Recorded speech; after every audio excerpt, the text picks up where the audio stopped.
والسماء ذات البروج একটা কসম واليوم الموعود দুইটা কসম وشاهد ومشهود এই আয়াতের মধ্যে রব্বে কারীম করলেন দুইটা কসম والسماء ذات البروج দুর্গ বিশিষ্ট আকাশের কসম নক্ষত্রের কসম ওয়াল-ইয়াউমিল মাউউদ পরকালের কসম পরকাল যেই দিন আল্লাহ বিচারক হবেন মালিক ইয়াউমিদ্দিন বিচার দিবসের মালিক যিনি সেই মালিক বলেন আমি পরকালের উপর কসম করলাম ওয়া শাহিদিন ওয়া মাশহুদ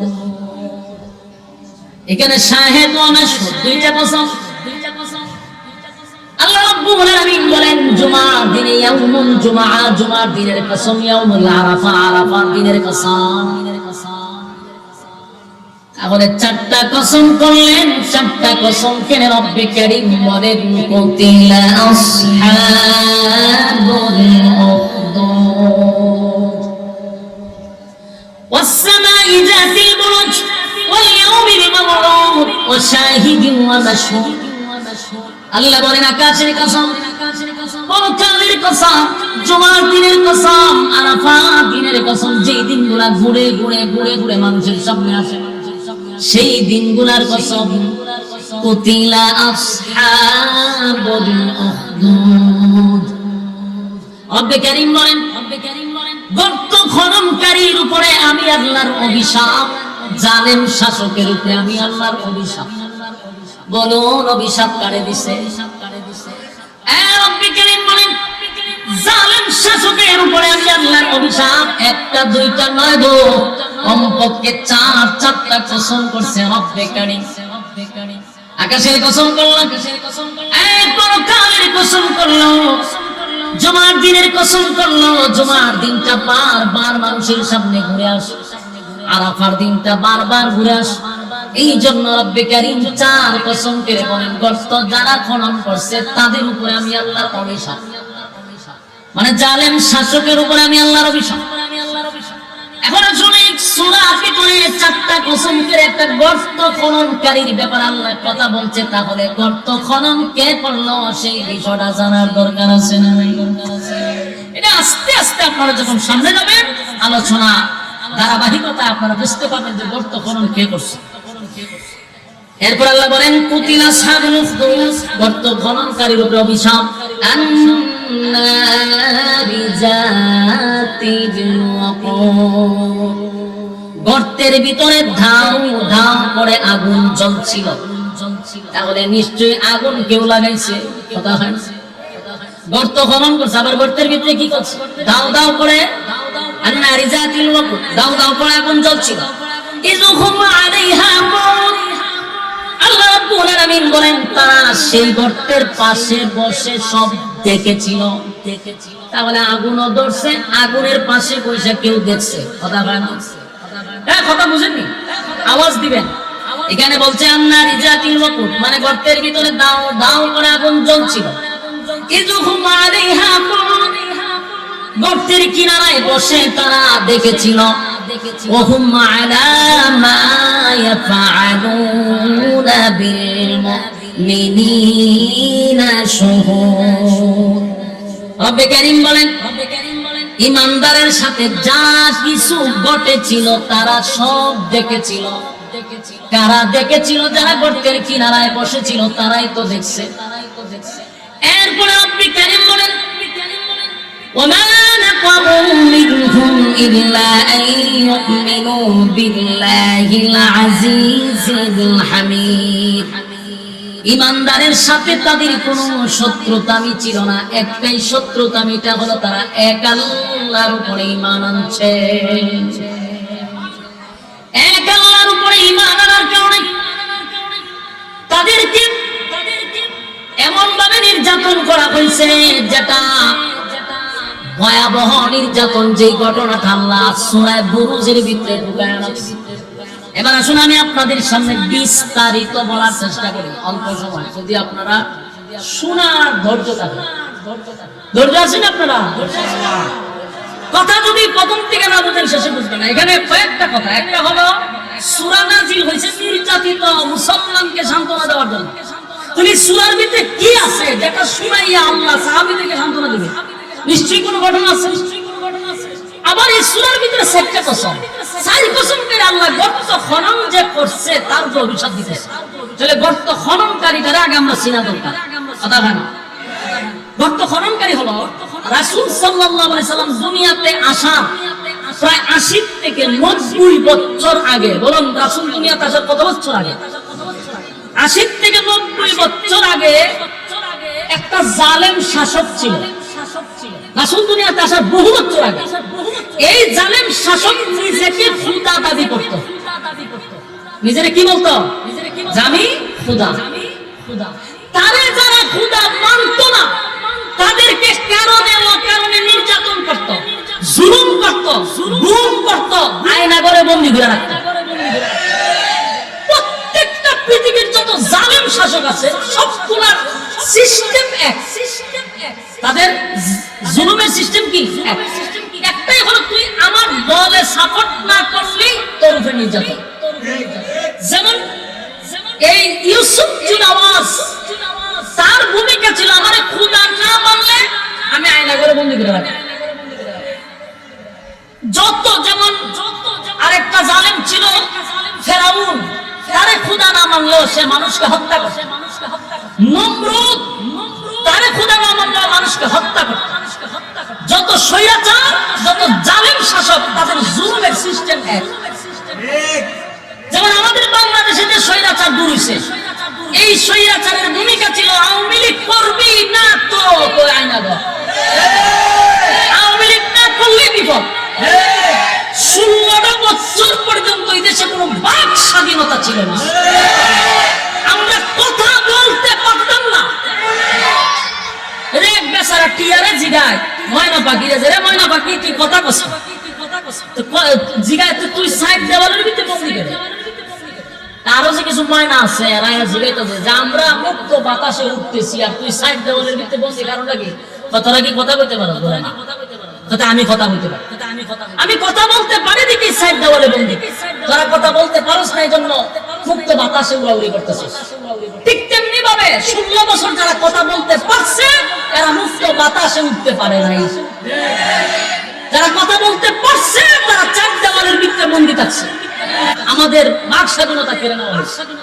ওয়াজ মাহফিলও হক কথাটুকু আমরা বলতে পারছি না। এই জন্য আমি প্রথমেই বলছি স্বাধীন দেশে স্বাধীনভাবে কথা বলবো ইনশাআল্লাহ। আল্লাহু আকবার, আল্লাহু আকবার। সম্মানিত সুধী, তাহলে স্বৈরাচার এবং জালেম শাসকদের সিস্টেম হলো তাদের কথা মতে না চললে জুলুম আর নির্যাতন। ইউসুফ জুনাওয়াজ সে নিজেকে খোদা দাবি করত, যারা মানত না তাদেরকে ফাঁসির কাস্টে ঝুলাইত। এই জালেম শাসক মানুষকে এত নির্যাতন করত, আল্লাহ রাব্বুল আলামিন এই পুরো ঘটনাটারে সূরা বুরুজের ভিতরে ঢুকাই দিয়েছে। আর এই ঘটনাটা বইলা সাহাবায়ে কেরামদেরকে আল্লাহ সান্ত্বনা দিয়েছে। আর সূরা বুরুজের ভিতরে একটা ঘটনা আছে, যে ঘটনাটা যদি সময় পাই সামনে আগাবো। এই ঘটনাটা বইলাই কিন্তু সাহাবীদেরকে সান্ত্বনা দিয়েছে। এখন আসুন এই সূরা বুরুজের ভিতরে 7টা কসমের পর আল্লাহ জালেম শাসকের উপর আল্লাহ অভিশাপ দিয়েছে। والسماء ذات البروج নক্ষত্রের কসম, واليوم الموعود পরকালের কসম, واليوم الموعود وشاهد ومشهود জুমার দিনের কসম, আরাফার কসম। 4 কসমের পরে বলে কুতিলা আসহাবুল উখদুদ, গর্ত খননকারীর উপর আমি আল্লাহর অভিশাপ। আর গর্ত খনন করছে কেন? ঘটনাটা শুনে। এই বাদশা ইউসুফ জুনাওয়াজ নিজের খোদা দাবি করছে। সে রাজত্ব চালাইতো। ভাই আমরা কতক্ষণ করে এই ভোল্টেজ বাড়ানোর দরকার নেই। সাউন্ড ঠিক আছে, আপনি শীষ দেবেন না, লড়েন না। ইউসুফ জুনাওয়াজ নির্যাতন করত। তার যুগে যে প্রচলনটা ছিল এটা ছিল জাদু বিদ্যা। এটা কি বিদ্যা ছিল? জাদু বিদ্যা, তন্ত্র মন্ত্র দিয়া দেশ চালাইতো। তো জাদু বিদ্যা দিয়া তার সময় একটা প্রভাব ছিল জাদু বিদ্যা।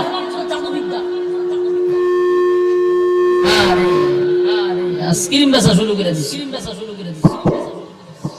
জাদু বিদ্যা দিয়ে যখন দেশ চালাইতো তখন জাদুর খুব প্রভাব ছিল। সবচেয়ে পুরাতন বিজ্ঞ একজন জাদুঘর ছিল। এই জাদুঘর একেবারে মানে বার্ধক্যে চলে গেছে।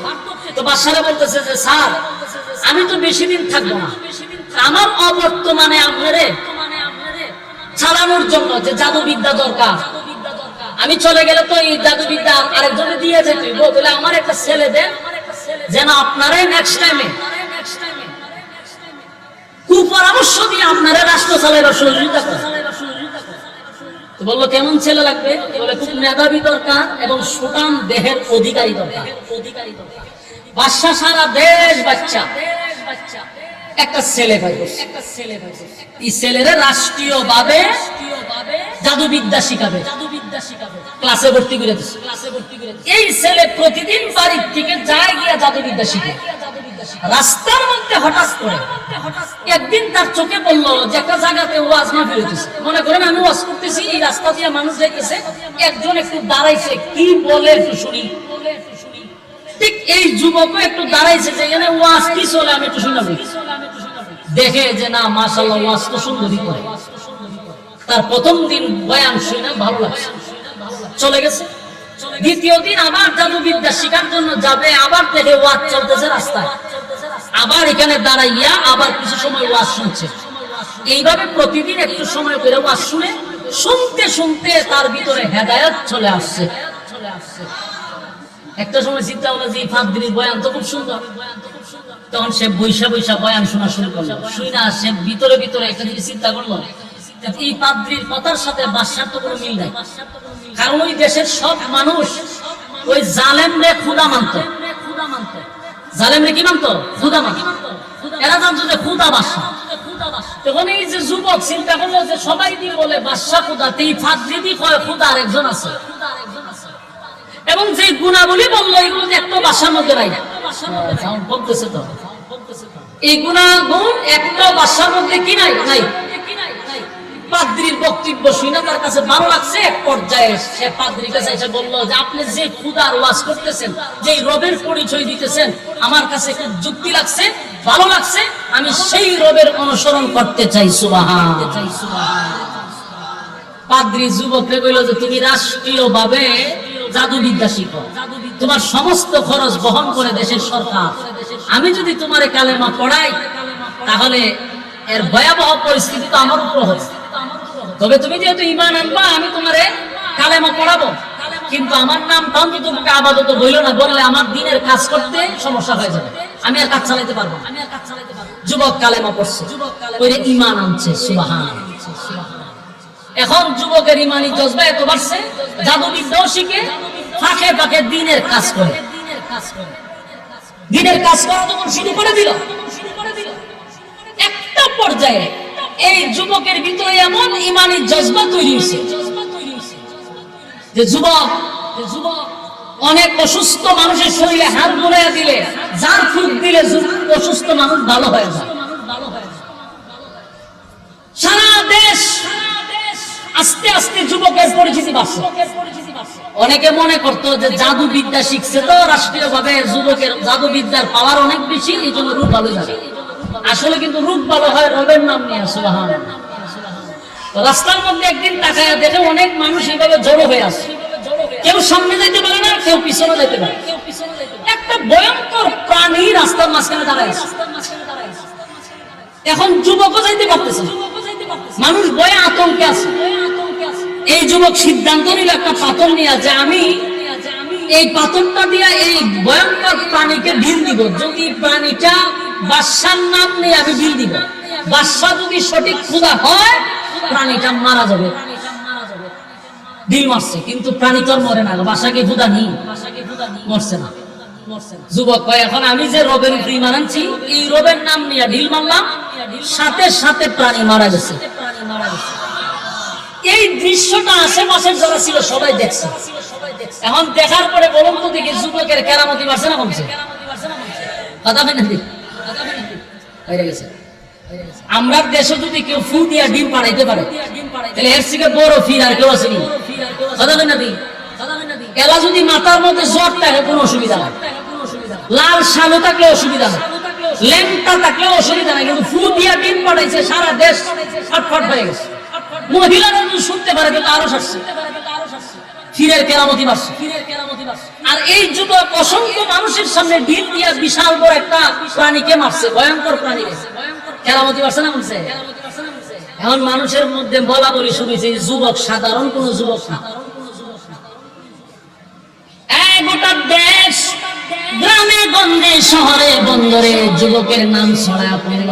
এতগুলা মানুষের সামনে ভয়ঙ্কর একটা প্রাণীর ছোট্ট একটা পাথর দিয়া ঢিল মাইরা মাইরা বলাইছে। যুবকের ভিতরে কোনো কিছু আছে, দলে দলে যুবকের কাছে কেউ কুষ্ঠরোগ নিয়ে যায়, কুষ্ঠরোগ নিয়ে যাওয়ার সাথে সাথে যুবক যখন মালিকের নাম বলে ফু দেয় ভালো হয়ে যায়। কেরামতি আরো বাড়তেছে। এই পরিস্থিতিতে প্রচার হইতে হইতে হইতে পার্লামেন্ট পর্যন্ত চলে গেছে। তো পার্লামেন্টের একজন মন্ত্রী চোখে অন্ধ ছিল, কিছু দেখতো না। এই মন্ত্রী যখন শুনছে যে এই যুবকের কাছে গেলে চোখও ভালো হয়, এই মন্ত্রী একটা বাস্কের ভিতরে স্বর্ণ রূপা টাকা পয়সা সব বইরা যুবকের কাছে নিয়ে গেছে। যুবক সব টাকা পয়সা স্বর্ণ সব তোমার, বিনিময়ে চোখ ভালো করে দাও। বলুন তো দেখি চোখ ভালো করার ক্ষমতা যুবকের আছে? চোখ ভালো করে কে? এবার যুবক বলেন মন্ত্রী ভুল ধারণা নিয়া তুমি আমার কাছে আসছো, ভুল ধারণা নিয়ে আসছো। এই ধারণা নিয়ে যদি আসা থাকো এটা তোমার ভুল। চোখ ভালো করার ক্ষমতা আমার নাই। আছে মাইকটা আছে, যন্ত্রণা দিতেছে, এটা ওয়াজ করেন কেমনে? একবার কমে একবার বাড়ে একবার আওয়াজ করে, একটা লিমিটে রাখেন না ভাই। প্রথম সাউন্ডটা ঠিক আছে, প্রথম সাউন্ডটা দেন। এবার দেখেন মন্ত্রী আসছে, যুবক কি বলে যে চোখ ভালো করার ক্ষমতা আমার। এবার মন্ত্রী বললাম গোটা দেশের মানুষ গ্রামে গঞ্জে শহরে বন্দরে সব জায়গায় তোমার খবর ছড়ায় গেছে। তোমার কাছের মানুষ আসলে নাকি রোগ ভালো হয়ে যায়, কুষ্ঠরোগী ভালো হয়ে যায়, অন্ধ মানুষ আজকে ভালো হয়ে যায় রে। আমি তো বড় আশা লইয়া টাকা পয়সা তোমার কাছে আনছি। এখন সাউন্ডটা ঠিক আছে, লড়াই না। এখন সাউন্ড ঠিক আছে, লড়াই না। টাকা পয়সা লইয়া যাইস, সব ভালো হইতে।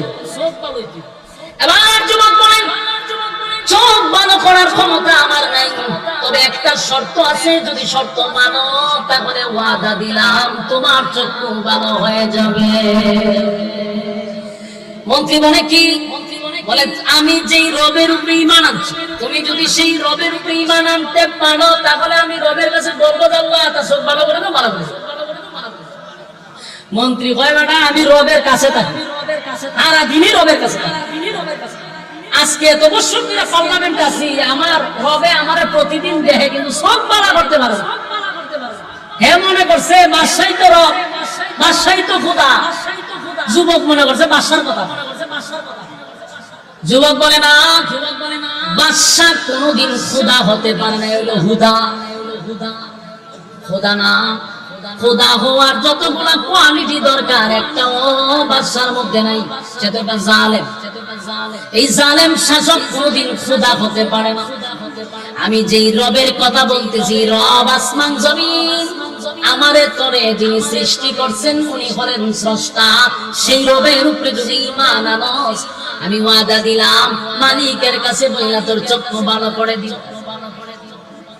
মন্ত্রী করছে মোহাম্মদ, আর জীবন ধরে শুনতেছি আমরা বাদশা খোদা, এর নতুন খোদা শুধু। আমি কিন্তু পার্লামেন্টের একজন সদস্য, আমি কিন্তু রানিং একজন মন্ত্রী।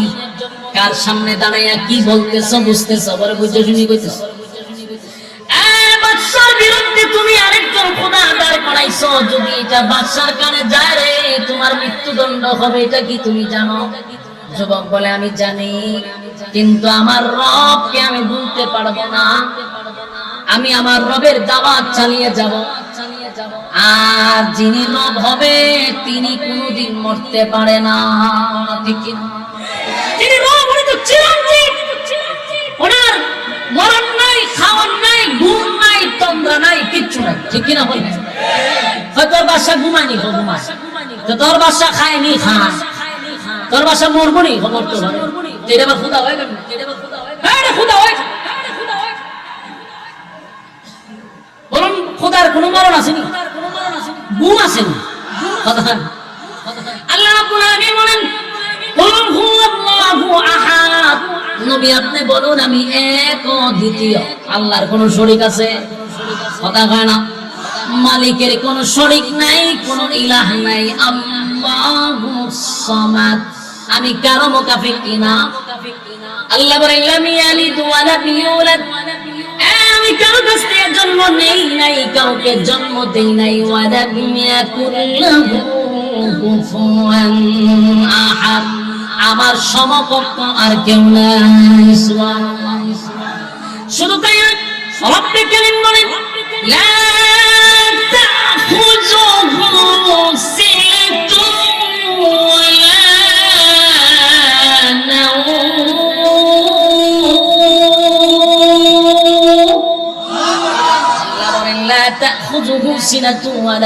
আমি আল্লাহর ঘুম নাই, আমি আল্লাহর তন্দ্রাও নাই। বাদশার কিন্তু ঘুম আছে, বাদশার কিন্তু তন্দ্রা আছে। আমি যে খোদার উপরে ঈমান আনছি, আমার খোদার ঘুম নাই, তন্দ্রাও নাই, আমার খোদার কোন শরীক নাই, আমার খোদার কোন ইলাহ নাই, আমার খোদা কারো কাছ থেকে জন্ম নেয় নাই, আমার খোদা কাউকে জন্ম দেয় নাই। সুতরাং সেই রবের উপরে যদি ঈমান আনো, আমি আমার রবের কাছে বলে তোর চক্ষু ভালো করে দিব।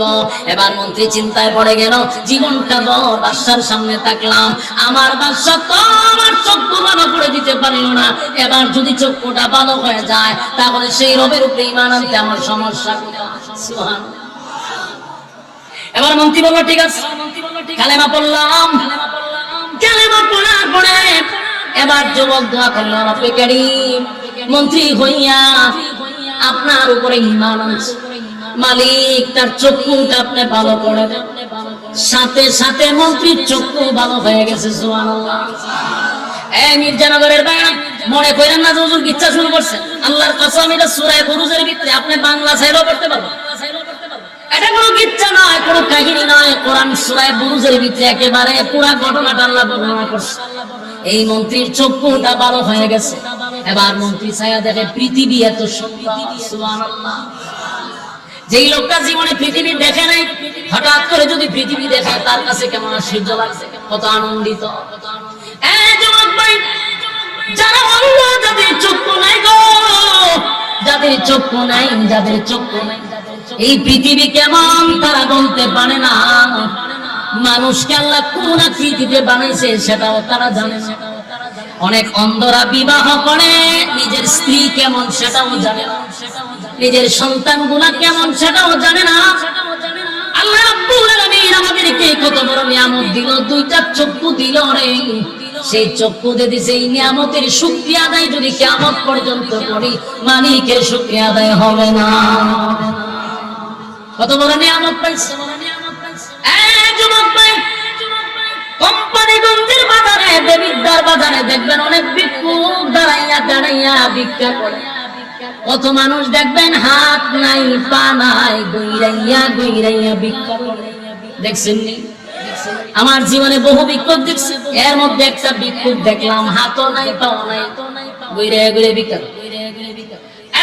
তাদের দিকে তাকাইয়া শুধু 10 টাকা দিয়াই আমরা চলে যাই না, মাঝে মধ্যে তাদের দিকে তাকাইয়া মালিকের দরবারে শুকরিয়া আদায় করবেন। আল্লাহ, আমারে আপনি 2টা হাত দিছেন, আমারে 2টা পা দিছেন, 2টা চক্ষু দিছেন, আমার কত দাম আর কত সম্মান।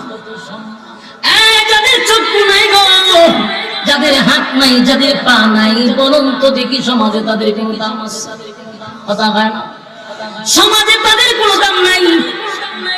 যার হাত নাই, যার পা নাই, তারে লইয়া কেউ হোস্টেলে গিয়া কফি খায় না, তারে লইয়া কেউ সেলফি তুলে না। আমার আল্লাহ দুইটা হাত দিল, দুইটা পা দিল, মানুষ আমারে লইয়া সেলফি তুলে, আমারে কফি খাওয়ায়, আমার একটা চেয়ার দেয় বসার জন্য, আমার দুইটা পা আছে, হাত আছে। মাঝে মধ্যে পিকপকের দিকে তাকাইয়া টাকা দিয়ে চলে আসবেন না, অনুরোধ করলাম তাদের দিকে তাকাইয়া মালিকের দরবারে শুকরিয়া আদায় করবেন আর বলবেন আল্লাহ এত বড় নিয়ামত পাওয়ার পরেও আমি আল্লাহ তোমার গোলামি করি না, আমার মতো অকৃতজ্ঞ পৃথিবীর জমিনে নেই। যার চক্ষু নাই সে বুঝে। আপনারা মির্জানগরে গ্রন্থ আছে না, আগে চক্ষু ছিল এখন নাই, ছিল না? চিনি তো, এই লোকটা আগে দেখতো এখন দেখে না, এর জীবন কেমন লাগে, তার প্রতিটা মুহূর্ত তার কাছে এখন এটা একটা কিয়ামতের মতো। তার প্রতিটা মুহূর্ত কত কষ্টের, আগে দুনিয়া দেখছে এখন দেখে না কত কষ্ট। এই জন্য চোখ বড় নিয়ামত। মন্ত্রী চিন্তা করলো এত বড় নিয়ামত আমি পাইলাম, পৃথিবী এত সুন্দর আমি কোনোদিন দেখি, মানুষ কেমন সেটা তো দেখি নাই। মন্ত্রী পাগল হয়ে গেছে। এবার মন্ত্রী আনন্দে বারে বারে রবকে ডাকতেছে, রব জীবনটা বড় ইউসুফ জুনাবাস জালেম শাসককে আমি রব বলে ডেকে আসছি, কোনদিন আমার চক্ষু ভালো করতে পারে আর আমার রবকে শুধু একবার দেখলাম, একবার দেখলাম আমার রব আমার চক্ষু ফিরাইয়া দিছে। এই মন্ত্রীর ভিতরে ইমানি জজবা এত বেড়ে গেছে, এত বেড়ে গেছে। এবার মন্ত্রীর তখন চোখ ফিরাবে। যারা অন্ধ এরা যদি হঠাৎ করে চোখে দেখে বুঝুননি হে কি জাগাত করি থাকবো, যদি হঠাৎ করে কেউ চোখে দেখে বুঝুননি জাগাত করা থাকবো, হ্যাঁ দেখবেন এটা ঠেলা দেয়, এটা ডাক্কা মারে, এটা গুতা মারে, এটা ঠেলা, এত নতুন চোখে দেখছে। এই মন্ত্রী যখন চোখে দেখছে পার্লামেন্টে যাওয়ার পরে এত মানুষ আগে দেখছে না, হঠাৎ করে মানুষ দেখছে, আর মানুষকে টিকা দেয়, চিমটি দেয়, খামসা মারে, ঠেলা মারে। মানুষ বললো এটা কি এত ভদ্র নম্র একজন মন্ত্রী এখন যে আমরা গুতাগুতি করে ঘটনা নতুন করে মানুষ দেখছে। এত আগে বাদশারে দেখছে না, শুধু তো তার অধীনে চলছে, বাদশার দিকে বালা করে তাকাই বাদশা পার্লামেন্টে এসে চিন্তা হলো ঘটনা গিরি মন্ত্রী এত গুতাগুতি করে হেরে ডাক্কা মারে, হেরে টেলা মারে, আমার দিকে এইভাবে তাকাই দিচ্ছে ঘটনা জিগায় কি রে চোখে দেখছ না? দেখি তো। সবাই তো শুনে আশ্চর্য হয়েছে, সারা জীবন অন্ধ, জন্ম অন্ধ, এখন আমি সব দেখি, এটা আশ্চর্য না? কথা হয় না? আপনাদের কাছে আশ্চর্য লাগে না? যত এমপি মন্ত্রী আছি এরা তো অবাক হয়ে গেছে যে কি করে জন্ম অন্ধ লোকে বাদশার দিকে তাকাই দিচ্ছে, মানুষকে গুতা মারে, ঠেলা মারে। বাদশার জিগায় হঠাৎ করে তুই চোখ দেখছ ঘটনা? বলে আমার রব আমার চোখ ফিরাই দিছে। বাদশা তো খুব খুশি। বাদশা কয় বেটা তুই আগে কইবি না, আগে করে আমি রাষ্ট্রীয়ভাবে একটা আয়োজন করতাম, তোরে বিশাল একটা স্টেজে তুলতাম আর তুই আমার নামটা ঘোষণা করছিস, আমি তোর চোখ বালা করে দিছি। বাদশা বলছে খুদা তো আমিও কে দেখো রবে বালা রব তো আমি। মন্ত্রী কয় রে কোন অ্যাঙ্গেলে তুই খুদা হ, তোর কোন অ্যাঙ্গেলে খুদা মনে হয়? বাদশা কয় চোখের সাথে তুই তো মাথা খারাপ হয়েছে, মাথা পুরো ঠিক আছে, চোখ ভালো। তুই যে এতদিন বন্যামি করছস, এতদিন যে ফাইজলামিটা করছস জনগণের সাথে, এখন তো আমার সব তোর বন্ডামির মুকুট ফাঁস হয়েছে। কথা কয় না দেখি প্রতিপত্তি, কথা কয় না। কতদিন খালি শুনছি 70 লক্ষ তাহাজ্জুদ করছে,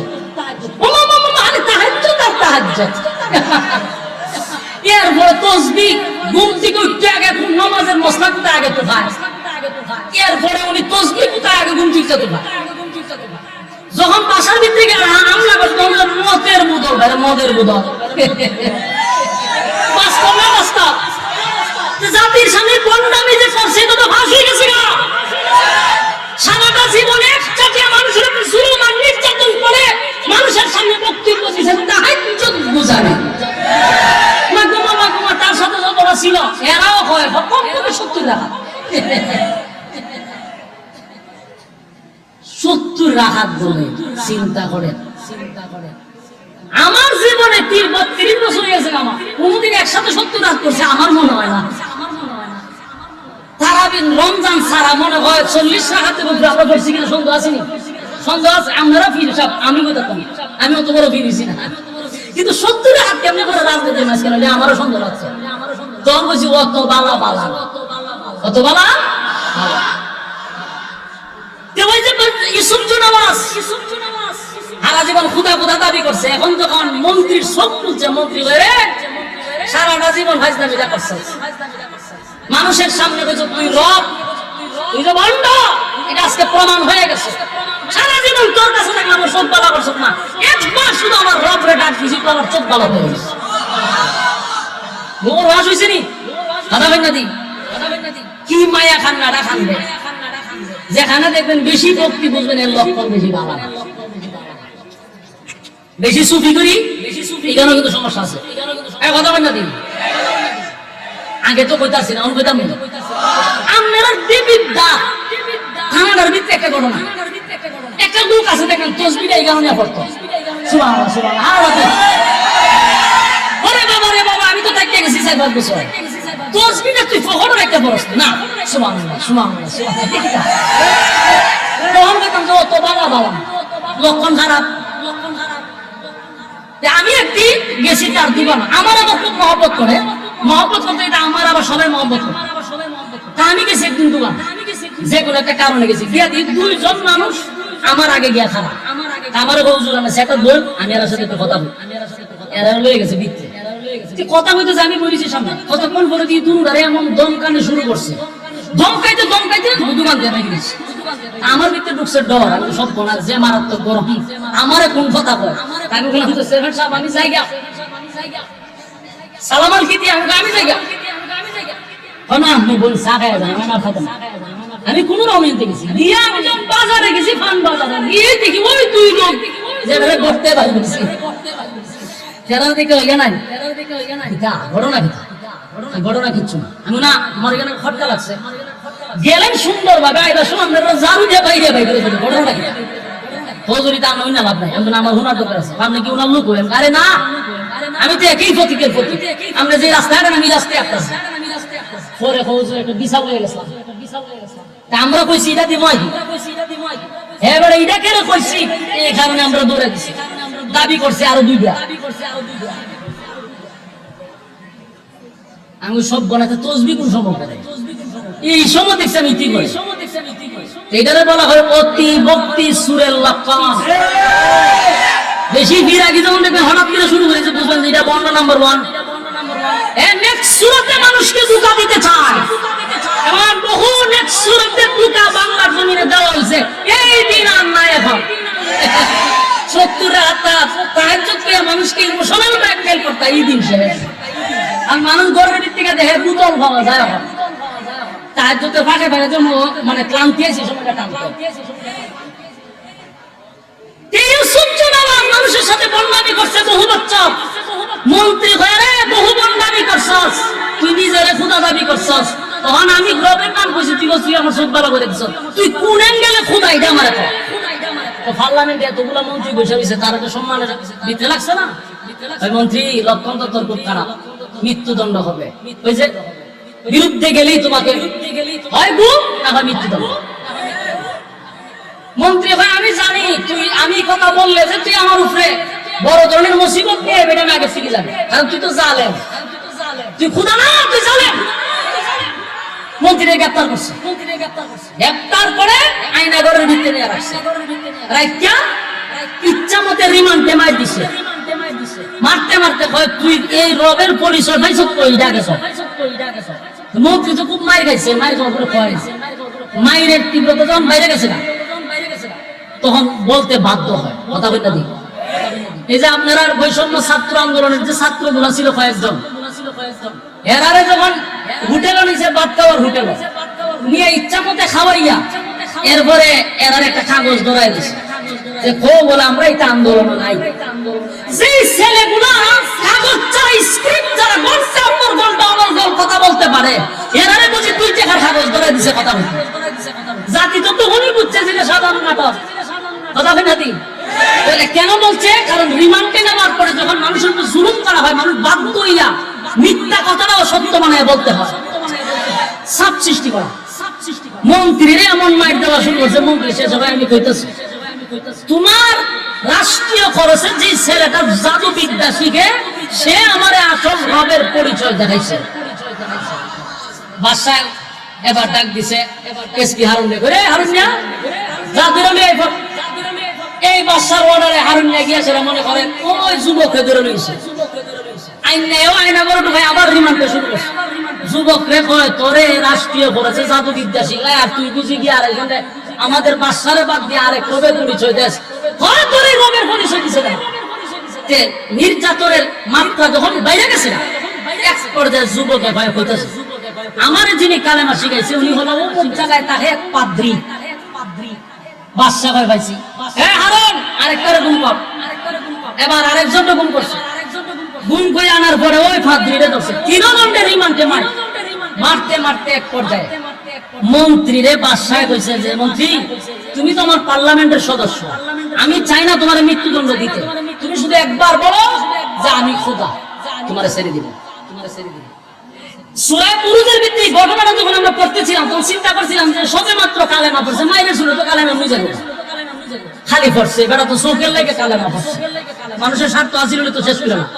কিন্তু পরে দাদি সর্বনাশ, এই অন্ধ মন্ত্রীর ইমানি জজবা এই পরিমাণ যে তার ইমানি জজবা যদি এক পাল্লা বাইরে রাখা হয় বাংলাদেশের সমস্ত ফির বুঝু করে এক পাল্লা বাইরে রাখা তার সমান হবে না। মন্ত্রী হয় তুই আমারে যেভাবে বিটানি শুরু করছস, আমারে যদি তুই মৃত্যুদণ্ড দেস লাভ হইতো, কারণ আমি আমার আসল রবের পরিচয় পাইছি। বাদশা তো এটা জানেন, আগেই বলছি কি বাদশা জানেন, তার কোন মায়া দয়া আছে নি? কথা বল না তুই, কোন জানেন বাদশার মায়া দয়া আছে? কোন মায়া দয়া নাই। ফাঁসির কাস্তের আসামিকে রাতের বেলায় জবাই করা হয়, তারে জালেমের কোন মায়া দয়া থাকতে পারে না।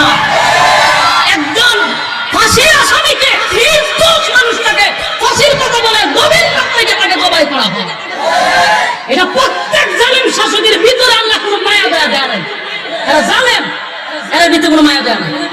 শেষ পর্যন্ত এই বাদশা বললো যে কালেমা পড়বি না, বলে না, বলে মৃত্যুদণ্ড দেয়। মন্ত্রী হয় আমি প্রস্তুত, সুবহানাল্লাহ।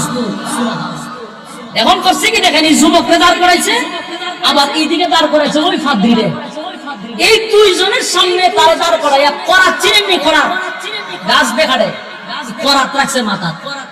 চিন্তা করেন, আমি চিন্তা করি করাতটা যদি আমার মাথাত রাখে আমার ইমান থাকবে না, আমি চিন্তা করছি। আপনারা তো ইমানদার বেশি শক্ত, আপনারা থাকতে পারে না, আমি নিজে ভয় পাইতেছি। করাতটা যদি মাথার দেয় যদি ওইভাবে চিরুন থাকবো না ইমান। আমরা 5 টাকার কাছে ইমান বিক্রি হয়, বাস্তব না বাস্তব?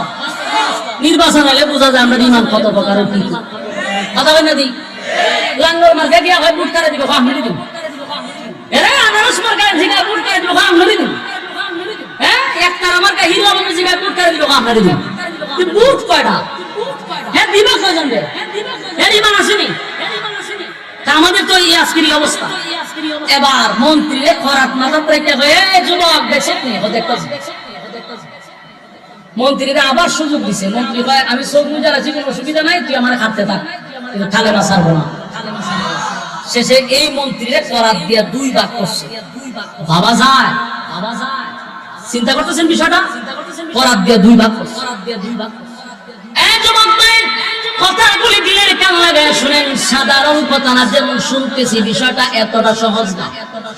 একটা জীবন্ত মানুষকে করাত দিয়া 2 ভাগ করা হয়। আমাদের সামনে যদি এমনটা হইতো, আমরা ইমান কতটুকু থাকতো আল্লাহ ভালো জানে। তবে আল্লাহর কাছে দোয়া করেন, মালিক আমাদের ইমান বড় দুর্বল, এমন পরীক্ষা আমাদেরকে ফালাই না। এবার মন্ত্রীর 2 ভাগ করার পরে যুবক আর পাদ্রী দাঁড়ায় আছে। এবার মন্ত্রী বলে যুবক এখনো ভালো আছে, মন্ত্রীরে শেষ করছে, পাদ্রীরে ধরছে, পাদ্রীরে ধইরা আবার তারে বললো পাদ্রী এখনো ভালো আছে, কালেমা ছাইরা দে, বলে না। এবার পাদ্রীরে ও মাথার মধ্যে পরাত রাইখা 2 ভাগ করে ফেলছে জালেম শাসকে। যুবক 2 ভাগ করার পরে এবার যুবককে উদ্দেশ্য করে বাদশা বলে, যুবক রে 2টা লোককে আমি তোর চোখের সামনে 2 ভাগ করছি, বাকি রেজুর তুই। আমার দিলে চায় না, মনে চায় না, তোরে আমি 2 ভাগ করি, কারণ রাষ্ট্রীয় খরচে তোরে জাদুবিদ্যা শিখাইছি। একবার শুধু বল আমার রব মানুষ, তাহলে আমি তোরে ছেড়ে দিব। যুবক কয় যেই দুইজনটা আপনি মৃত্যুদণ্ড দিচ্ছেন এগুলো তো আমার কারণে। আমি যদি প্রকাশ না হইতাম তারাও প্রকাশ হইতাম, তাহলে আর আমার সামনে আপনি মৃত্যুদণ্ড দিচ্ছেন, আমি কালে বাসাইরা দিব, আমরা বাঁচছেন কেন? বরং আপনি এর থেকে কঠিন কোন শাস্তি থাকলে আমাকে দেন, রবের জন্য আমি প্রস্তুত। সুবহানাল্লাহ। 16টা বছর ইসলামের জন্য, দ্বীনের জন্য অসংখ্য ওলামায়ে কেরাম নির্যাতন সহ্য করছে, জালেমদের কাছে মাথা নত করে নাই। অসংখ্য আলেম ঘরে থাকতে পারে নাই, বাচ্চাদের সাথে দেখা করতে পারে নাই, স্ত্রীর সাথে সাক্ষাৎ করতে পারে নাই, বছরের পর বছর তারা বাড়ি ছাইরা ঘর ছাইরা কাজ করছে। এই নির্যাতন আর জুলুম একের পর এক চালিয়ে গেছে, ঘর বাড়ি ছাইরা অনেক লোক দূর দূরান্ত থেকে বাস করছে। এরপরে কি মাথা নত করছিনি? মাথা নত করে নাই, কারণ ইমানি পাওয়ার এটা বড় মারাত্মক, ইমানি পাওয়ার মারাত্মক। শেষ পর্যন্ত যুবক এর থেকে কোনো কঠিন শাস্তি থাকলে আমার দে।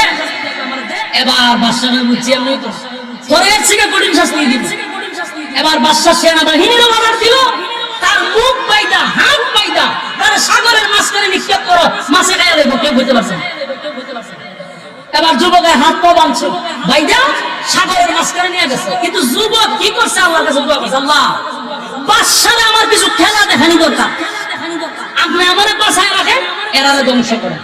যুবকের দোয়া কবুল। সেনাবাহিনী সব পানির তলে, ঝড় তুফানে সব শেষ। যুবক নদীর পারে এসে বাদশার কাছে আবার যাওয়া শুরু করছে, গিয়া বাদশার সামনে গিয়ে দাঁড়াইছে। দাঁড়ায় বাদশা কি খবর? বাদশার ঘটনা কি? আমার বাহিনী করে বলে, বাহিনী সব সাগরের ভারে শেষ। তুই এলি কেমনে? আমার রব আমার বাঁচাচ্ছে। বাদশা তো আতঙ্কে বড় না, বাহিনী প্রশিক্ষণ প্রাপ্ত বাহিনী পাঠালে, হ্যাঁ মারা যায়, হে জীবিত আমার যে পালান। বাদশা কয় হন করুন, হ্যাঁ আরো কিছু বাহিনী ডাক দিছে, হারিনা মারিনা সব সহ। এরপরে সবটি ডাকাইন না, হ্যাঁ এক কাজ কর, উঁচু পাহাড়ের উপরে দাঁড় করাইবি, আর মানুষ তারা দেখবে তারা কিভাবে শাস্তি দিতেছে। ওই পাথরের মধ্যে ফেলাই দিবি, মারা যাবে, সবাই দেখলে ভয় পায়। যুবকরা আবার হাত পাবে, ভাইটা সাগর পাহাড়ের উঁচুটি লাগতেছে, নিয়ে ধাক্কা দিয়ে ফেলাইবে। যুবক, আল্লাহ আপনি আমার একটু বাঁচান, এরারে ধ্বংস করেন, বাদশারে কিছু খেলা দেখানি দরকার। সাথে সাথে ঝড় তুফান আইসা ওই বাহিনী সব শেষ। যুবক আবার বাদশার সামনে এসে জিজ্ঞাসা, বাদশা কি খবর? বাদশা তো অবাক হয়ে গেছে, কিরে আমার বাহিনী কই? বাহিনী সব শেষ। বাদশা আবার চিন্তা করেছে যে এইভাবে যদি বাহিনী বাড়ায়, হে তো মরে না, মরে তো আমার বাহিনী, দেশ তো বাহিনী শূন্য হয়ে যাবে। এবার বাদশা গিয়া, ভাই তুই যা শুরু করছো, দেশের বাহিনী থাকতো না, তুই থাকবি। এখন আমার তোরে কিভাবে আমি হত্যা করবো? যুবক কয়, আমারে হত্যা করা কি তোর বেশি দরকার? বলো হয়। কারণটা কি? কারণ হলো তুই যদি বেঁচে থাকস, তাহলে খুদা দাবি করতে পারবো না, দেশের মানুষ আমার বন্ধাকে প্রকাশ পেয়ে লাগবে। তাই আমি চাই না তোরা রাখতে। তখন ঠিক এই জালেম শাসক এই যুবককে রাখতে চায় না। প্রত্যেকটা জালেম শাসক যখন দেখে যারা ইসলামের পক্ষে কথা বলে, আল্লাহর দ্বীনের কথা বলে, তাদেরকে বিভিন্ন সময় দেখছেন না ফাজাইলে আমল মসজিদও করে, ইনি সামনে রেখে জঙ্গি। এই নাটক যে মানুষ কত দেখা দেখছে, এই নাটক আর চলে না। ফাজাইলে আমল মসজিদে মুরব্বিরা করে, এটা কোনো ক্লাসের কোনো কিতাব না। ইনি সামনে তুইলা ছবি তুইলা জঙ্গি কিতাব পাওয়া গেছে। জি ভার্সিটির ছেলেটার মুখে দাঁড়িয়ে এটার জঙ্গি।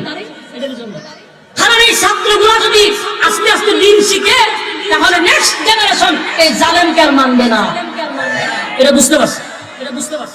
যুবক কয়, ঠিক আছে, আমার যেহেতু তুই মারতিস, তাহলে তুই নিজে নিজে মারতে পারবি। আমার সিস্টেমে আমি যেভাবে বলবো ওইভাবে যদি মারতে পারো, তাহলে আমি মরবো। বাদশা কয়, যেমনে কইবি এমনি শুনতে রাজি, কিন্তু তোরে মারণ লাগবে।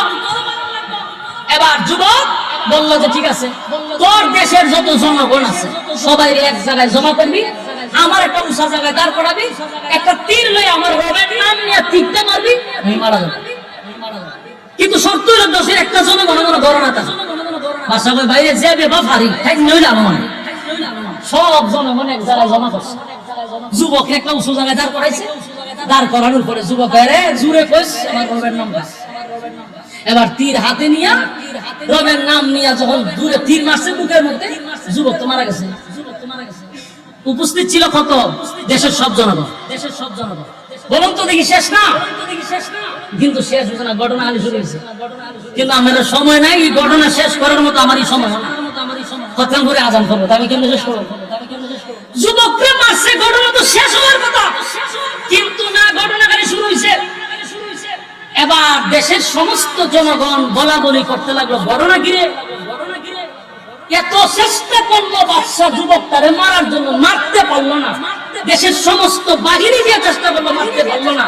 সাধারণ একজন রবের নাম বলার সাথে সাথে যুবক মারা গেল। এই রবটাকে, যেই রবের উপরে যুবক ইমান আনছে, আমরা সবাই এই রবের উপরে ইমান আনলাম। সুবহানাল্লাহ। একটা জবান বন্ধ রাখবেন, আল্লাহু আকবার। আর জোরে বলেন আল্লাহু আকবার। আর জোরে বলেন আল্লাহু আকবার। মারছে কয়জন?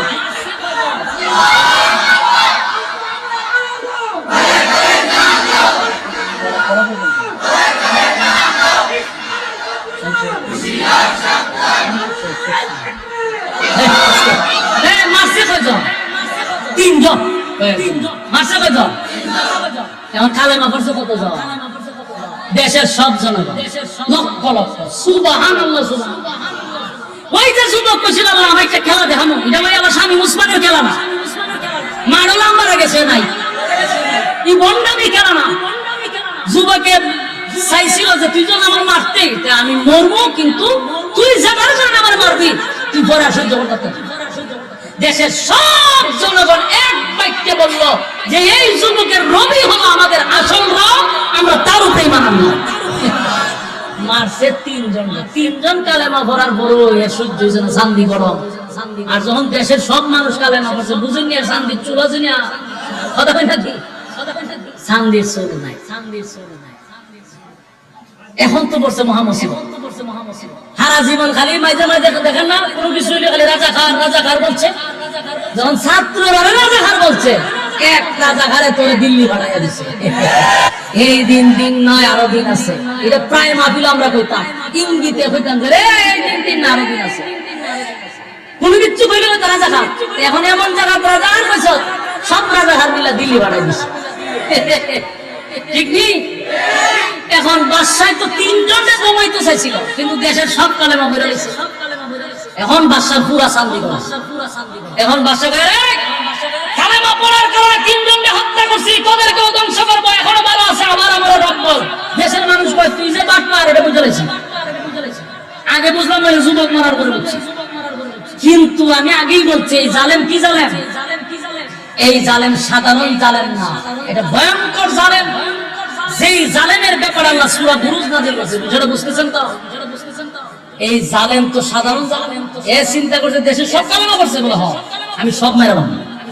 কথা কি বুঝতেছেন? চিন্তা করে ক্ষমতায় টিকে থাকার জন্য দেশের সব জনগণ যদি মারতে চাইতো, সব মেরে ফেলতো। সময় পাইলে কয়েক লক্ষ মারা সিদ্ধান্ত নিয়েছিল, কয়েক লক্ষ মারা।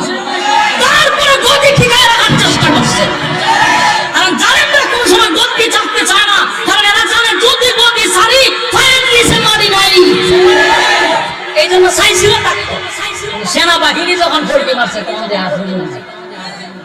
নাইলে চাইছিল, অর্ডার দিছিল যে মারতে থাক, খালি হাতির মতো মারতে থাক। আমি তো দেশ চালাইতেছি না, আমার বাপের প্রতিশোধ দিতাম। ঠিক নেই? এখন পারছে না। এই বাদশাহ হয় আমি দেশের সব মারব, ক্ষমতা থাকতাম না। এরপরে বাদশাহ কিভাবে মারবে? বিশাল এরিয়া নিয়ে একটা গর্ত করছে। পাইছিনি গর্ত? কথা আমরা বুঝেন নাই?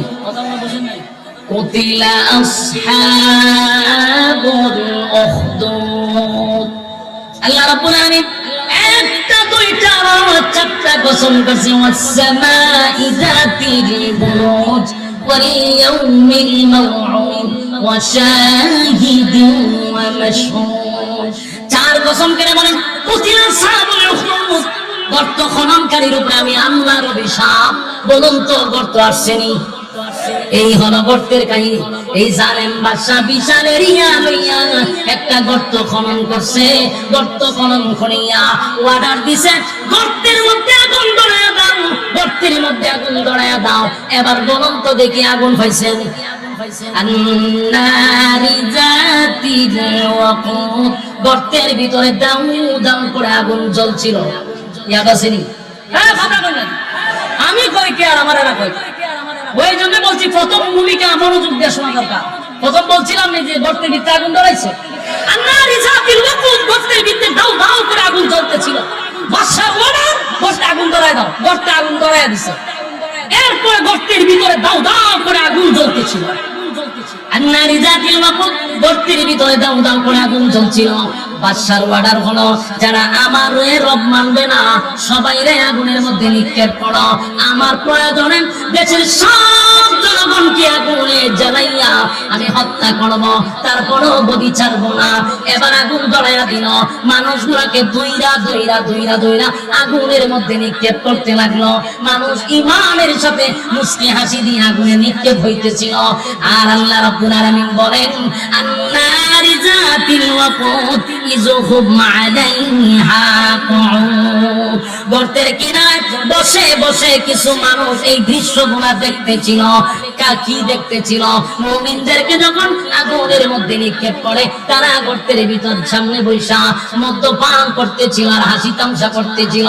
একের পর এক একের পর এক সব মানুষগুলাকে দইরা যখন আগুনের মধ্যে নিক্ষেপ করতে লাগলো, সব মানুষকে যখন আগুনে পোড়ায়া দিল, হঠাৎ করে বাদশা তাকায়া দেখে একটা মহিলা দুধের একটা বাচ্চা লইয়া চোখের পানি গুলা ছেড়ে দিয়া কান্দে আর আগুনের দিকে তাকায় আছে। বাদশা চিন্তা করলো, দেশের সব জনগণকে আগুন দিয়া জ্বালাইয়া দিলাম রে, একটা মহিলা বুঝে আমার পক্ষে আছে, একটা মহিলা বুঝে আমার রব মানতে পারবে। এবার বাদশা দৌড়াইয়া মহিলার কাছে গিয়া বলে, এ মহিলা, বুঝতে পারছি তোমার ভিতরে মায়া লাগছে গো, আগুনের মধ্যে জাপ দিতে তোমার ভয় লাগে, আমার রব মানার জন্য সিদ্ধান্ত নিছো। তোমার দুধের বাচ্চাটা লইয়া কেমনে গো তুমি আগুনে জাপ দিবা? আমি তোমাকে আগুনে জ্বালাবো না, শুধুমাত্র একবার আমার রব বলে স্বীকার করো, ওয়াদা দিলাম আমি তোমার আগুনে নিক্ষেপ করবো না। এই মুহূর্তে দুধের বাচ্চাটা ছিল মায়ের কোলে। আল্লাহ রাব্বুল আলামিন দুধের বাচ্চার জবান খুলে দিছে, চিৎকার দিয়ে কোন সুবহানাল্লাহ। দুধের বাচ্চা চিৎকার দিয়ে বলে, মা গো, ও বাবা, সাবধান সাবধান, জানেন শাসকের কথা শুনবা না। এতগুলো মানুষ ইমান লইয়া আগুনের ভিতরে জাপ দিছে গো মা, আমার চিন্তা করা লাগবে না, ওয়াদা দিলাম গো মা, আমি আমার চক্ষু দিয়া দেখতেছি আগুনে পড়তে দিই, আল্লাহ তরি জান্নাতে যাইতে দিই নাই। এই একটা জবান বন্ধ রাখবেন না, শুনে কোন আল্লাহু আকবার, এই আল্লাহু আকবার, এই ইমানের অবস্থা বলেন আল্লাহু আকবার। এই মহিলা তাকায় দেখে দুধের বাচ্চা কথা বলতে পারে না, এই বাচ্চা মার সঙ্গে অনর্গল কথা বলতেছিল। মা তাকায় আছে বাচ্চার দিকে, এত ছোট বাচ্চা কেন রে কথা বলে, বোঝার বাকি নাই। শিশু বাচ্চা বলে, মা গো, আমারে আগুনে আগে ফলাইয়া দাও, আমি আগে জান্নাতে যেতে চাই। মা বাচ্চার কথা শুই না আগুনের মধ্যে বাচ্চাটাকে ফলাইয়া দিল। বাচ্চা আগুনের ভিতরে পড়ে, মাকে বলে, মা দেরি করার সুযোগ নাই, দেরি করার সুযোগ নাই। এবার মহিলাটাও জালেম বাদশার সামনে আগুনে লাফ দিয়া পড়ে গেছে। জুড়ে কোন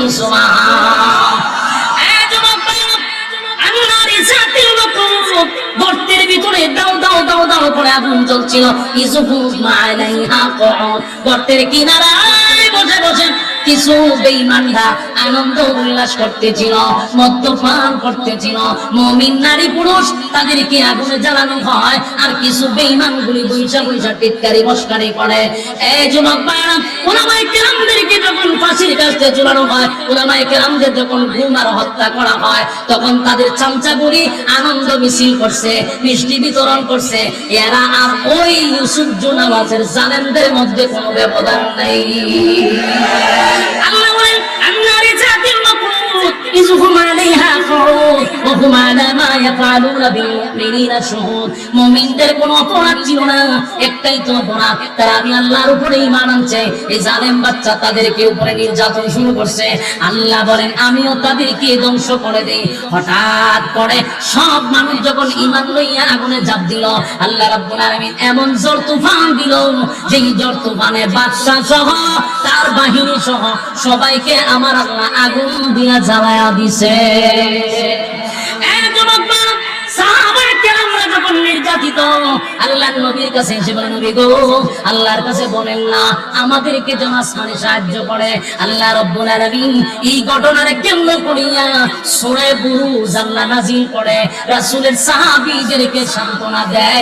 রাসূল দুনিয়াতে আসার 80 থেকে 90 বছর আগের ঘটনাটা এই সূরার মধ্যে তুলে সাহাবায়ে কেরামদেরকে, নির্যাতিত সাহাবায়ে কেরামদেরকে, নির্যাতিত মুমিন মুসলমানদেরকে আল্লাহ সান্ত্বনা দিয়া বলে, তোমাদের আগেও জুলুম আর নির্যাতন ছিল, তারা তো ঈমান নিয়া আগুনে চাপ দিয়ে আমি আল্লাহর তৈরি জান্নাতে আসছে। সুবহানাল্লাহ।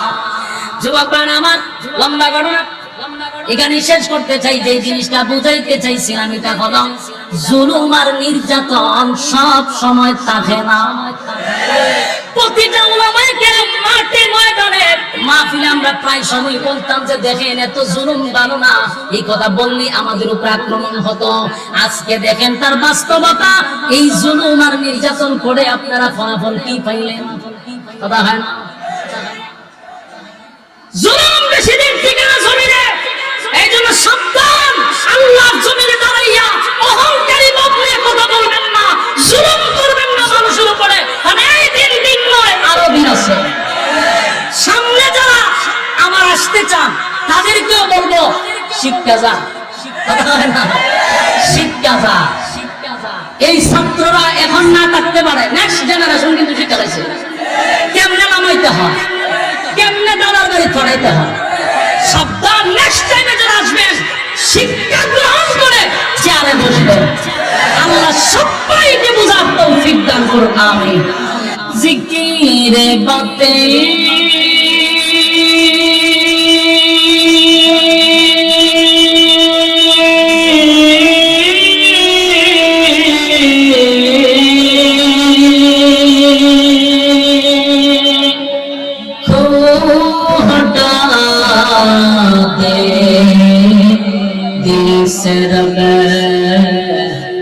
जिक्र में तेरे लगाते मुझे शामिला इलाहा जोड़े ला इलाहा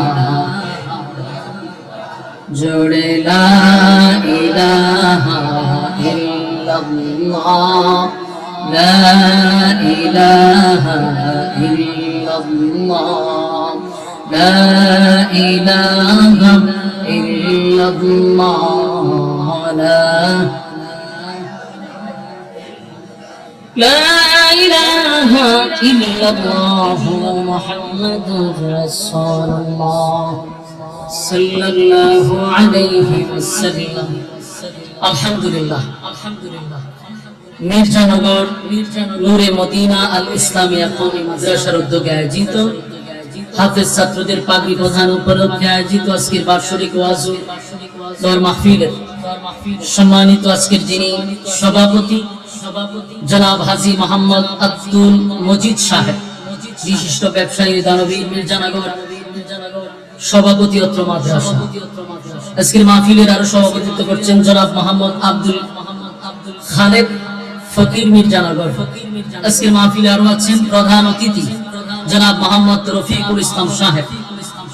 আজকের মাহফিলে আরো আছেন প্রধান মেহমান জনাব মোহাম্মদ আমির হোসেন সাহেব। আজকের মাহফিলে আছেন হাজী মোহাম্মদ সেকান্দার আলী মাস্টার, আছেন জনাব মোহাম্মদ বাবুল মিয়া সরকার, আরো আছেন হাজী মোহাম্মদ আব্দুল সত্তার সাহেব সহ উপস্থিত তরুণ যুবক ভাইরা, মুরব্বিয়ান আযম, মাইকের আওয়াজ যতটুকু দূরে যায় অবস্থানরত পর্দানিশী মা ও বোনেরা, সকলকে আমার অন্তরস্থল থেকে জ্ঞাপন করছি মোবারক। সবটুকুন শুকরিয়া আল্লাহ সুবহানাহু ওয়া তাআলার দরবারে, যিনি আমাদেরকে সুস্থ অবস্থায় দ্বীনি এক মজলিসে আসার বসার তৌফিক প্রদান করেছেন। সর্বপ্রথম শুকরিয়া আদায় করছি আলহামদুলিল্লাহ। লক্ষ কোটি দুরুদ এবং সালাম আল্লাহর সৃষ্টির প্রধান আকর্ষণ জনাবে মুহাম্মদুর রাসূলুল্লাহ সাল্লাল্লাহু আলাইহি ওয়াসাল্লামের উপর। সম্মানিত সুধী, আমরা কথা না বলি, দেখেন কথা বলে পরিবেশটা দ্বীনি পরিবেশ আর রইছে না, এটা মেলা হয়ে গেছে। মেহেরবানি করে আমরা কথা না বলি ভাই। কথা বললে, যিনি কথা বলে ওনার আলোচনার আগ্রহ কমে যায়। যারা ভলান্টিয়ার আছেন, যাদের গলায় সাইনবোর্ড আছে, মেহেরবানি করে আপনাদের দায়িত্ব পালন করেন। রাস্তাতে কোনো লোক দাঁড়াইতে দিবেন না এবং কথা বলতে দিবেন না। যারা দায়িত্বশীল আছেন, কেউ যেন কথা না বলে। স্টেজের প্যান্ডেলে যারা আছেন, কথা কেন বলতেছেন? ভাইরা দিনই কথা বললেন না, কথা বললে আগ্রহ নেই। মেহেরবানি করে দিন, সময় খুব কম। মাগরিব থেকে আসা বয়ান গোছানো যায়, এই অল্প সময় যদি আপনারা কথাই বলেন তা আমি আলোচনা শুরু করুন। তোমার মেহেরবানি করে কথা বলেন। আমি মির্জানগরের পরিচিত একজন মানুষ। আপনাদের এই মির্জানগরে আমি অনেক বছর থেকে গেছি। আমার জীবনের প্রথম শিক্ষকতা হইল আপনার এই মাদ্রাসায়। বাস্তব না বাস্তব? আপনাদের এই মির্জানগর আমার জীবনের প্রথম শিক্ষকতা, এবং এই এলাকার প্রত্যেকটা মানুষ আমার পরিচিত। যে আমার ডাইনে বাবুল ভাই আছে, এই সাইডে আছে, সবাই পরিচিত। এখানে সবাই আমার অন্তর থেকে মহব্বত করার, আমি ভালোবাসার টানে আসি। আপনাদের এখানে আরেকজন আসছেন, আমাদের কাউসার আহমদ হাসানী সাহেব, উনি আপনাদের এলাকায় অনেকবার প্রোগ্রাম করে গেছে। আমাদের আজকের প্রোগ্রাম আরেকটা ছিল, ওটা ক্যান্সেল হয়ে গেছে। তার একজন আছে, আমরা আপনাদের কাছে পরিচিত, এই জন্য কথা না বলি। আমার তো আপনারা চিনে নি, আমি আপনারা চিনি। এই জন্য আমরা কথা না বলি, আমরা ধৈর্যের সাথে কথাগুলি শ্রবণ করি। আমরা নতুন এক স্বাধীন বাংলাদেশে আছি, ঠিক না? গত বছর এখানে আসছিলাম, স্বাধীনভাবে আসি নাই, কিন্তু আমরা আশা করি এখন একটা স্বাধীন দেশে আছি, দ্বিতীয়বার দেশ স্বাধীন হয়েছে। এই জন্য আমরা এই স্বাধীনতার মধ্যে কি পাইছি না পাইছি আমি জানি না, তবে একটা জিনিস পাইছি, এটা হলো বাক শক্তি, বাক স্বাধীনতা। বুঝেননি? মানে কথা বলার স্বাধীনতাটুকু পাইছি, বাকি অনেক কিছু পাইছি, কি পাইছি না এটার হিসাব মিলাইতে পারতেছি। কিন্তু এটা পাইছি যে কথা বলার স্বাধীনতা এখন আছে। আমার কথার দিকে কি মনোযোগ আছে আপনারা? মেহেরবানি করে কথা বলেন, পিছনেও কথা বলেন না, পিছনেও কথা বলেন। শুনেন, তো আমরা এই দ্বিতীয়বার স্বাধীন হওয়ার পরে আমরা কি পাইছি? বাক স্বাধীনতা, মানে কথা বলার স্বাধীনতা পাইছি। আগে কথা বললে অনেক সারা কেউ করে উঠত, এমনই সুযোগ আসেনি, কি সুযোগ নাই। এই জন্য মেহেরবানি করে আমরা কথাগুলি শ্রবণ করবো একেবারে আগ্রহের সাথে। আমি আপনাদের সামনে সূরা বুরুজ, কোরআনের 30তম পারা 85 নম্বর সূরা, সূরা বুরুজ আপনাদের সামনে আমি তেলাওয়াত করছি। এই সূরা বুরুজ নাযিল হয়েছে মক্কাতুল মুকাররমায়। খুব মনোযোগ দিয়ে শুনবেন। দেখেন, প্রথমেই বলছি, আলোচনার শুরুটা যদি মনোযোগ না দেন শেষে বুঝবেন না। আর আপনারা মাগরিবের পরে যে পরিমাণ লোক জমা হয়েছে, এতে বোঝা যায় আপনারা ওয়াজ শুনতে আসছেন না গিচ্ছা শুনতে আইছেন। গিচ্ছা শুনলে মানুষ ব্যবসা বাণিজ্য ভালো এখানে বসছে না, আর আমিও গিচ্ছা বলার অভ্যাস আমারও নাই। এই জন্য কথাগুলি অথেন্টিক, কোনো ভেজাল নাই। মনোযোগ সহকারে শুনবেন। সূরা বুরুজ, বলুন কি সূরা? নাজিল হয়েছে কোথায়? মক্কাতুল মুকাররমা, 85 নম্বর সূরা। এই নাজিল হওয়ার পিছনে একটা প্রেক্ষাপট আছে। মূলত এই সূরাটা নাজিল হয়েছে নির্যাতিত মুসলমানদেরকে সান্ত্বনা দেওয়ার জন্য। বলুন কেন নাজিল হয়েছে? নির্যাতিত মুসলমানদেরকে সান্ত্বনা দেওয়ার জন্য। তাহলে নির্যাতিত কারা ছিল? আপনারা জানেন রাসূলের জীবনীটাকে 3টা ভাগে ভাগ করা হয়, 40, 13, 10। 40 হলো ক্বাবলা নবুওয়াত, মানে নবুওয়াতের আগ মুহূর্ত যেটা ছিল, কোরআন নাজিলের আগ পর্যন্ত ছিল 40 বছর, যেটাকে আমরা বলি মিলাদুন নবী, মানে রাসূলের জন্ম। নবুয়তের পর 13 বছর মাক্কি জিন্দেগি, এই 13টা বছর নির্যাতন একচাটিয়া সহ্য করছে। বুঝতেছেন? আওয়াজ পর্যাপ্ত পরিমাণ হয়তো 13 বছর একচাটিয়া মানে শুধু আমি নির্যাতন সহ্যই করলাম, কিন্তু আমি পাল্টা দিলাম না। একতরফা মাইর খাইছে কত বছর? 13 বছর। নির্যাতনের স্টিম রুলার চাপায়া দিছে সাহাবীদের উপর। রাসূল নিজেও রক্তাক্ত হইছে 13 বছর। তো যেখানে যায় সাহাবায়ে কেরাম মাইর খাইতেছে, রক্তাক্ত হইতেছে।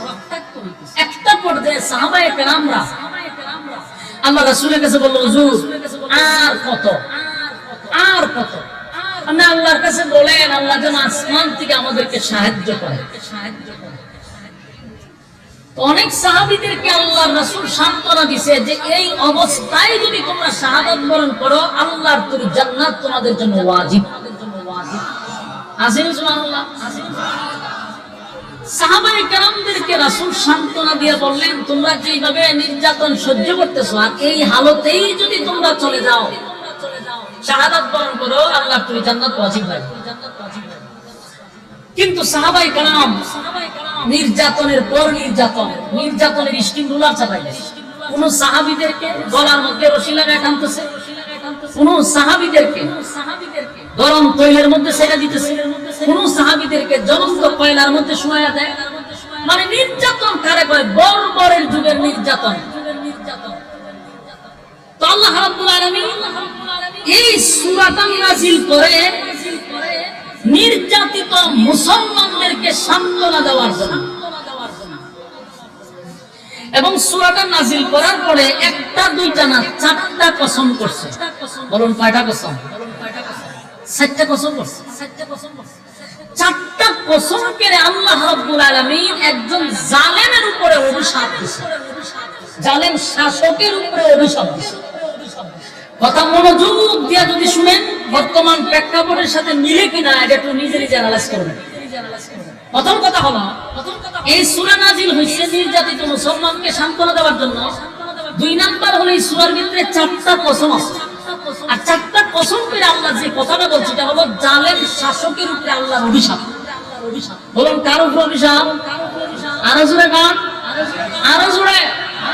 জালেম শাসকের উপরে আল্লাহর অভিশাপ। পৃথিবীতে যত জালেম শাসক ছিল সবটির উপরে আল্লাহর অভিশাপ। এবং একবার দুইবার না 4 বার কসম করছে, 4 বার। এই সূরা নাযিল করার পরে 4টা কসম করে আল্লাহ যে কথাটা বলছে, এই কথাগুলির প্রতি আমরা একটু মনোযোগ দিব। 1 নাম্বার হলো আল্লাহ নাযিল করে তা কোন সময়?